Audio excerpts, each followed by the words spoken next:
फक्त त्या झाडाला डोकं लावतात आणि निघतात. डोकं लव ते चोपडं. पण चाणक्य बुद्धीनं विचार कोणी करत, काही जण खोटं बोलूनही मंदिरात गेले, काही लोक आधारी घेतला एकामेकाच्या साह्याने गेल्या. आढळ महाराज जाण्याचा प्रयत्न केला होता, पण माझ्या पांडुरंगानं म्हटलं तू तसा येऊ नको, कोणाचा आधार घेऊ नको. आता मी सोपान महाराजांसोबत दुसऱ्या तारखे गेलो म्हणून ते तिथून वापसही आले, परतले. हा भाव एकाएकाचा आहे. लक्षात घ्या. मी काय तुमच्यामधलं दृष्टांत घेऊन तुम्हाला सांगण्याचा रीत एवढं. शुद्ध भाव ज्याचा झाला देव दुरी नाही त्याला सुमन. तेव्हा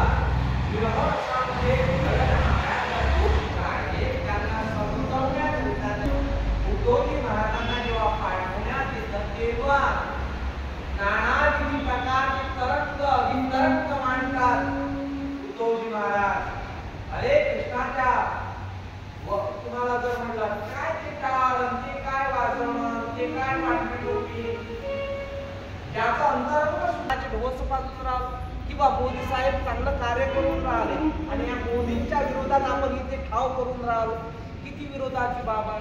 किंवा कोणतेही, मी पक्षकार म्हणून बोलणार नाही, पण कोणत्याही संप्रदायामध्ये कोणत्याही राजकीय नेत्यामध्ये त्याचे जे स्टेप आहे त्याला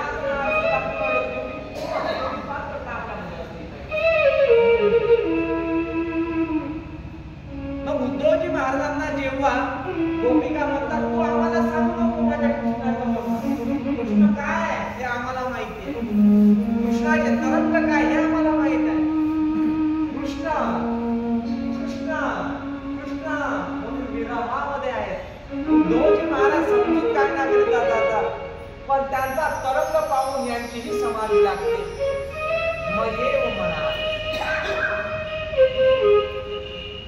मयेव मनादस्व मये बुद्धी निवेश. अडाणी बाई आहे, अशिक्षित आहे, पंढरपूरच्या वारीला निघाली. बारीमध्ये लागतात ना, निघाली. निघता काही वेळ झाला, पाच म्हणून ऐकतात ते कथा ऐकणार नाही, हे महत्वाचं आहे. दृष्टांत आला की बरोबर लक्षात येईल आणि आली घोडी बाबरी आहे, काही समजत नाही तिला, पण पांडुरंगाचं दर्शन घ्यायचं आहे.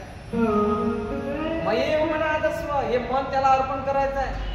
डॉक्टर साहेब आता हे मन मला अर्पण करायचं आहे, त्याच्या लीन व्हायचं आहे, हा भाव तिच्या मनामध्ये आहे. मग निघाली. निघताच बारी लागली. आता विद्वान लोक समोर आहे, अमेरिकेवरून आलेले, रशियावरून आलेले, फ्रान्स वरून आलेले, पंढरपुरातली गोष्ट सांगून राहिलो अण्णापाटी. मोठे मोठे विद्वान लोक आहे आणि ते त्यांना काही दिसलं की फोटो ओढतात आणि काय म्हणतात, वंडरफुल. काय म्हणतात, कोणतं एखादं मंदिर दिसलं की काय म्हणायचं, ब्युटिफुल. काय लक्षात आहे ना तुमच्या, कोणतं एखादं मंदिर दिसलं फोटो काढायचा, ब्युटिफुल. ती म्हातारी म्हणायला लागली, तिला अशिक्षित आहे, तिला काही ज्ञान नाही. असंख्य प्रकारची फुलं पाहिजे मध्ये, झेंडूचं फुल पाहिलं, गुलाबाचं फुल पाहिलं नाही, अशिक्षित आहे ना. निघाली पुढे पुढे पुढे पुढे पुढे पुढे. अर्धा तास झाला, 1 तास झाला. गरुड खामाजवळ आली आणि गरुड खामाला आलिंगन दिलं त्या फ्रान्सच्या बाईने. लगेच आलिंगन दिल्याबरोबर ती म्हणाली वाव वंडरफुल. काय म्हणाल त्या बाईला समजले लागले ना, अशिक्षित काही नसल्यामुळं म्हणे केव्हाचा दिवस चालू आहे म्हणे, ब्युटिफुल वंडरफुल, ब्युटिफुल वंडरफुल. बरेचसे वर्ष चालू आहे म्हणे. अर्धा 1 तास बारीमध्ये होते तेव्हाचं नाव कमी, हे शब्द तुझे जास्त चालू होते म्हणे. अहो म्हणे हे मी बरेचसे फुलं पाहिले, गुलाबाचं पाहिलं, झेंडूचं पाहिलं, भुईमुगाचं पाहिलं, सगळे फुलं पाहिले.